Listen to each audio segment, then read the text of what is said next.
Drink this. It'll calm your nerves.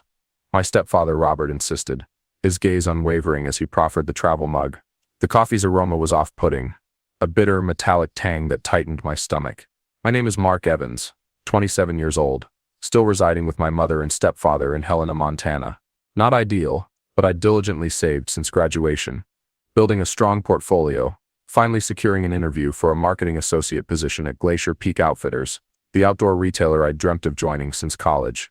I straightened my tie, acutely aware of Robert's scrutiny. "Thanks, I'll drink it on the way," I replied, affecting nonchalance. The mug felt unexpectedly heavy. Robert leaned against the kitchen counter, arms folded. "Big day. Wouldn't want anything to hinder you." The words sounded supportive, but his smile didn't reach his eyes. That was Robert Miller, contractor turned self-styled pragmatist who'd married my mother 5 years ago and never missed an opportunity to belittle my career aspirations. 5 years studying advertising to create pamphlets.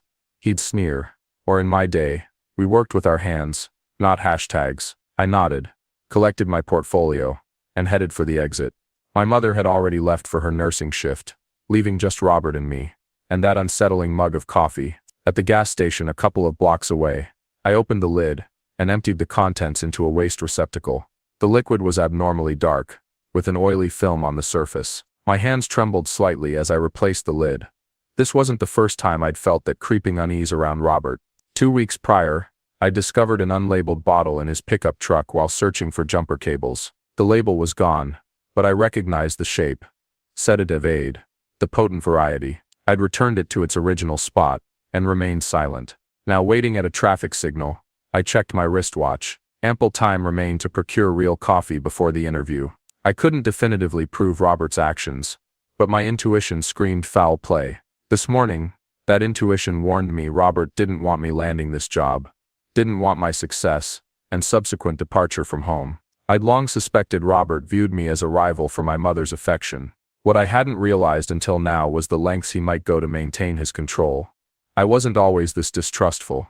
Growing up, it was just my mother and me in a modest 2-bedroom apartment on the city's west side. She worked double shifts at St. Jude's Hospital to provide for us after my father left when I was 4. I barely remember him, only a voice and the scent of his aftershave. Mom met Robert at the hospital. She was overseeing renovations on the north wing, and came home one day enthusiastically, describing a kind contractor who'd invited her for coffee. I was pleased for her. 23 years alone was a considerable sacrifice.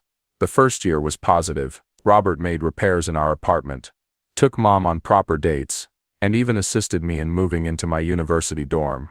"Glad to see a young man pursuing higher education," he remarked, adding, "Just remember, there's no shame in a skilled trade, if this doesn't pan out." The rift began when I returned home after graduation. The economic climate was challenging, and entry-level marketing positions were scarce in Helena. What I'd anticipated as a 3-month stay extended to 16 months. Robert's comments grew increasingly pointed. When I secured a freelance project, he'd inquire about my earnings, then smirk at my response. When I worked late on my portfolio, he'd pass by muttering, "Playing with your little pictures again." My mother noticed the tension but attempted to mediate. "He just wants you to be secure," she'd say. His father was tough on him about finding stable employment. Then the strange occurrences began. My alarm wouldn't activate before significant meetings. My portfolio files would inexplicably relocate on my laptop. The Wi-Fi would disconnect during video interviews. "Technology, huh?" Robert would comment, shaking his head. "Unreliable." Last month I finally received a call from Glacier Peak Outfitters. They'd viewed my redesigned mock-up of their summer catalog, which I'd shared online. They desired an interview for their marketing associate position. When I informed Mom, she embraced me tightly. "I always knew you'd succeed," she whispered. Robert was washing dishes, his back to us. All he said was, "Don't count your chickens. Why can't you just be happy for him?" Robert's reply, quieter but audible. "This isn't a genuine career opportunity. He needs to face reality." I lay in bed staring at the ceiling, realizing Robert would never view me as anything but a disappointment. And worse, he might actively be working to ensure that remained the case. The morning of my interview, I was awake before sunrise. I'd pressed my only suit the previous night, polished my shoes, and meticulously checked my portfolio. This wasn't just any opportunity. Glacier Peak produced the camping equipment I'd used growing up, the brand that ignited my passion for marketing. 30, and there was Robert already dressed for work in his contractor's attire, preparing coffee. "Big day," he said, avoiding eye contact. "Thought you could use some fuel." Something in his tone raised the hairs on my neck. Robert never made coffee for me. Never. "That's thoughtful," I said, watching him pour the dark liquid into my travel mug, the one I'd purchased with my first freelance payment. "Special blend," he added, turning to give it to me. "Should help with the nerves." Our eyes locked as I accepted the mug, and I observed something I'd never noticed before, a glint of satisfaction, perhaps even triumph. His gaze dropped to the mug, then back to my face. Expectant, I held the mug close, feigning to blow on it. The scent hit me, bitter, chemical, with that same metallic tang I detected on his breath some mornings when he overslept, similar to the unlabeled pills I'd found in his truck. My mind raced through all the incidents over the past year, the missed alarms, the misplaced files, the sudden stomach ailment I'd experienced before a promising phone interview. In that moment, everything became clear. This wasn't passive disapproval. Robert was actively sabotaging me. I smiled and said, "Thanks, I'll take it to go." As I walked to my vehicle, mug in hand, an unusual calmness washed over me. No anger, no panic, just clarity. I drove to the nearby gas station and discarded the coffee, watching the oily liquid seep into the trash. 30 minutes later, I sat in the Glacier Peak lobby, sipping a simple black coffee from the cafe across the street. My portfolio lay open on my lap, but I wasn't reviewing it. Instead, I mentally pieced together every incident of the past year, recognizing the pattern rather than random misfortune. When the interviewer called my name, I stood feeling more resolute than in months. This wasn't just about a job anymore. This was about proving something to myself, to Robert, to the world. The interview itself was a focused blur. I articulated my ideas for their spring campaign, presented my mock-ups, and answered their questions with a confidence that surprised even me. "Where do you envision yourself in 5 years, Mark?" the marketing director asked near the end. "Building something enduring," I responded, "creating campaigns that connect people with products that resonate in their lives." As I drove home 3 hours later, with a job offer and a start date, I reflected on the coffee, on Robert watching me, anticipating me drinking it. I wasn't angry. I was determined. This game between us was over, and only one of us knew it. I entered the house that evening, still exhilarated by the job offer. The starting salary was decent, benefits after 90 days, and most importantly, a chance to prove myself at a company I admired. I was already mentally packing, calculating how quickly I could afford my own place. The sound of retching halted me. Robert was slumped on the living room sofa, a plastic pail between his knees. His face was pale, sweat beading on his forehead. The empty coffee mug, my mug, sat on the end table beside him. He looked up, his eyes narrowing upon seeing me. "You're back," he mumbled, wiping his mouth with the back of his hand. "Got the job," I said, maintaining a neutral tone.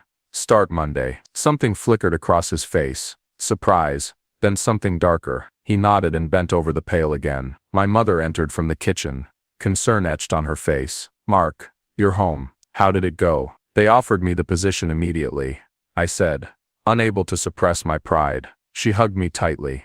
"That's wonderful. I knew you could do it." Over her shoulder, I observed Robert. He wasn't looking at us, just at the floor. "What happened to him?" I asked, disengaging from Mom. "Food poisoning, perhaps," she said, lowering her voice. "He's been ill all day. Won't say much about it." "All day," I repeated. "Since when?" "Since this morning, right after you left." He said he felt fine, then suddenly he was rushing to the bathroom. "He's been like that for hours." I nodded slowly, the pieces falling into place. Robert must have consumed the special brew after I'd left, the coffee he'd prepared for me. That night, after Mom had retired, and Robert had finally ceased vomiting long enough to sleep, I sat at my desk and opened the small drawer where I kept the unlabeled bottle I'd found in his truck weeks earlier. I'd taken it then, replacing it with an identical empty one, insurance though I hadn't known why at the time. The label was gone, but the small white pills inside matched the powdery residue I'd seen at the bottom of the mug. Crushed sleeping pills, mixed with something else, strong enough to cause someone to miss an important interview. Perhaps strong enough to make them appear impaired. Intoxicated even. The following morning, Robert avoided eye contact at breakfast. He looked better, but still moved cautiously, as if his stomach was sore. Feeling better? I asked, pouring myself a bowl of cereal. Fine, he grunted, not looking up from his phone. Good, I said. I have some apartment listings to check out today. Need to find my own place before I start the new job. His head snapped up. Already? You just received the offer yesterday. No point wasting time, I said. I've saved enough for the deposit and first month's rent. Should be out of your hair by next weekend. Your mother will miss having you around, he said, his voice carefully controlled. I'll only be across town, I replied. We can have Sunday dinners. His jaw clenched. You know, entry-level jobs are risky. Companies hire young people, work them relentlessly, then let them go before benefits begin. Might be wiser to stay here, save up a larger cushion. And there it was. The trap. He'd spent months undermining me, even attempted to drug me, and now he wanted me to remain under his roof where he could control me. Thanks for the concern, I said. But I think it's time. That afternoon I found an affordable studio apartment 10 minutes from Glacier Peak's offices. The landlord appreciated that I had a job lined up and approved my application immediately. I signed the lease, putting down the deposit I'd been saving for nearly a year. When I returned home, Robert was in the garage working on his truck. I went in, placed a folded note inside his open toolbox, and departed without a word. The note read, "Whatever you were hoping to ruin, didn't work." 3 days later, I was packing boxes when Mom knocked on my door. Her face was strained, her eyes red-rimmed. "Can we talk?" she asked, sitting on the edge of my bed. I nodded, setting down the books I'd been stacking. "Robert told me something this morning," she began, her voice unnaturally steady. "He said you've been hostile toward him, that you left a threatening note in his toolbox." I sat beside her. "Did he tell you what was in his coffee the day of my interview?" Her brow furrowed. "What do you mean?" "The coffee he made specifically for me that morning. The one he got sick from after drinking it himself." Mom's hands twisted in her lap. "He said it was food poisoning from a diner." "He didn't go to any diner that morning, Mom. He was here making special coffee for me." I went to my desk and retrieved the unmarked pill bottle, placing it in her palm. "I found this in his truck weeks ago. The same substance was crushed into that coffee." She stared at the bottle, then at me. "That's a serious accusation, Andrew. Which is why I've kept quiet. I can't prove it was deliberate." "Then why?" "Because it's not the first time," I interrupted, referencing my alarm clock being reset before interviews, files vanishing from my laptop, and the Wi-Fi mysteriously failing during video calls with potential employers. Mom's face paled. "He wouldn't," but her voice lacked conviction. "I thought it was just disapproval at first." I continued, "that he didn't respect my career choice, but it's more than that." Mom stood abruptly, pacing the small room. "This doesn't make sense. Robert has always wanted what's best for us." "For you maybe," I said quietly, "but I'm competition. I always have been." She stopped, staring at me. "Competition for what?" "For your attention, your respect, your money, even." "My money?" she echoed. I hadn't wanted this conversation, but now that we'd started, I couldn't stop. "Have you checked your savings account lately? Or your retirement fund?" Her face told me everything. I'd suspected for months that Robert was siphoning money, little by little, the new tools he didn't need. The fishing trips with his friends, the cash he always seemed to have despite working fewer hours. "When was the last time you actually saw a bank statement, Mom?" She sank back onto the bed. "Robert handles the bills. Says it stresses me out too much." Her voice was barely audible. "How did you know?" "I saw a notice from the bank in the mail last month. Your account was overdrawn, but I know how careful you are with money." It didn't make sense. Silence stretched between us. Finally, Mom looked up. Her eyes clearer now, determined. "Show me everything," she said. Over the next hour I detailed everything. The patterns of sabotage, the missing money. The way Robert isolated her from her friends, always with plausible excuses. How he'd been steering me toward dead-end opportunities, while actively undermining the promising ones. "I thought he was protective," she whispered. "I thought he cared about us." "He cares about control," I replied. "And he's been losing it little by little ever since I moved back home." Mom stood again, shoulders straightening. I need to make some calls. To the bank. To a lawyer, maybe. I nodded. Relief washing through me. I'd been prepared to leave her behind. To escape Robert's manipulation, while knowing she remained in its grip. Now at least her eyes were open. What about your apartment? She asked. When do you move in? Saturday, I said. But I don't have to. Yes, you do. She cut in, her voice stronger than I'd heard it in years. You need to start your life, Andrew. I'll handle mine. As she left my room, I realized something had fundamentally shifted between us. For years I'd been the one who needed protection. Now we were standing on equal ground. Allies against a common threat. The next few days passed in a strange, tense silence. Robert seemed to sense something had changed, but couldn't pinpoint what. He watched Mom and me carefully. His usual commentary replaced with wary observation. I continued packing, making arrangements for the move. Mom spent hours on the phone in hushed conversations, often going into the backyard where Robert couldn't overhear. Twice she drove to the bank alone, returning with a determined set to her jaw. On Thursday night, 2 days before my move, Mom found me in the kitchen making a sandwich. I've opened a new account, she whispered, glancing toward the living room where Robert was watching television. Transferred what was left of my savings. It wasn't much. How much is missing? I asked. Almost $25,000 over the past 4 years, she said, her voice tight. Small withdrawals just under the notification threshold. He forged my signature on some of the forms. I felt sick. That was her retirement money. Her security.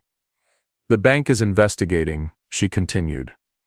I've frozen all the accounts he had access to. What about the house payment? The utilities? Taken care of, she said, from my new account. I nodded, impressed by her swift action. What's your plan? I'm meeting with a lawyer on Monday, she said. After you're gone. After you're safe. The protectiveness in her voice caught me off guard. I can stay, Mom. Help you through this. She shook her head firmly. No. You need to start your job. Start your life. I've let him hold us both back for too long. The next evening, my last night in the house, Robert finally confronted me. I was loading boxes into my car when he stepped into the garage, beer in hand. So you're really doing this? He said, leaning against the doorframe, running off to play with the outdoor crowd. I closed the trunk. It's a good opportunity. Your mother's upset, you know. Thinks you're abandoning her. The manipulation was so transparent now that I could spot it a mile away. Actually, she's proud of me. Said so herself. Robert's eyes narrowed. You've been different this week. Both of you. Whispering. Making calls. I shrugged. Just busy with the move. He took a step closer. I saw the note you left in my toolbox. Think you're clever, don't you? Just observant, I replied, meeting his gaze. You know, jobs fall through all the time, he said, his voice dropping. Especially for people who aren't reliable, who miss days, who show up impaired. The threat hung in the air between us. I felt a flicker of the old fear but pushed it away. That would be unfortunate, I agreed. Almost as unfortunate as a bank investigation into forged withdrawal slips. I watched the color drain from his face. Or a doctor questioning what kind of stomach bug matches the symptoms of pharmaceutical sleeping aids mixed with alcohol. Robert's expression hardened. You don't know what you're talking about. Maybe not, I said. But Mom's lawyer might. I walked past him into the house, heart pounding but steps steady. I'd said too much, shown my hand, but it felt right. Robert needed to know that his actions had consequences, that people were watching now. That night I heard them arguing in their bedroom, voices rising and falling. I didn't try to listen. Whatever happened next between them was their battle, not mine. In the morning I finished loading my car early. Mom came out to the driveway to hug me goodbye, pressing a small envelope into my hand. A housewarming gift, she said. Don't open it until you get there. Robert watched from the window but didn't come out, just stayed in his chair, eyes hard. pretending nothing had happened. As I drove away, I felt lighter than I had in years, not because I was leaving home, but because for the first time in a long time it felt like Mom and I were both heading towards something better, rather than just surviving where we were. 3 weeks into my new job at Glacier Peak, I was settling into a routine. My studio apartment was small but mine. The marketing team valued my ideas. For the first time in years, I felt like I was building something. Mom and I spoke every few days. She'd filed for divorce the Monday after I left, the same day she met with the lawyer. Robert hadn't taken it well, alternating between rage and desperate promises to change. He keeps saying it was all a misunderstanding, she told me during one call. Claims he was borrowing the money, planning to pay it back. I said nothing. We both knew better. On a crisp Thursday evening, I was heading back to my apartment after work when my phone rang. It was Mom, her voice steadier than I'd heard in years. "It's done," she said. "The police just left." My grip tightened on the steering wheel. "What happened?" "The bank investigation concluded. Forgery on 12 withdrawal slips. Plus they found prescription drugs in the house that weren't prescribed to either of us." I pulled over, letting the news sink in.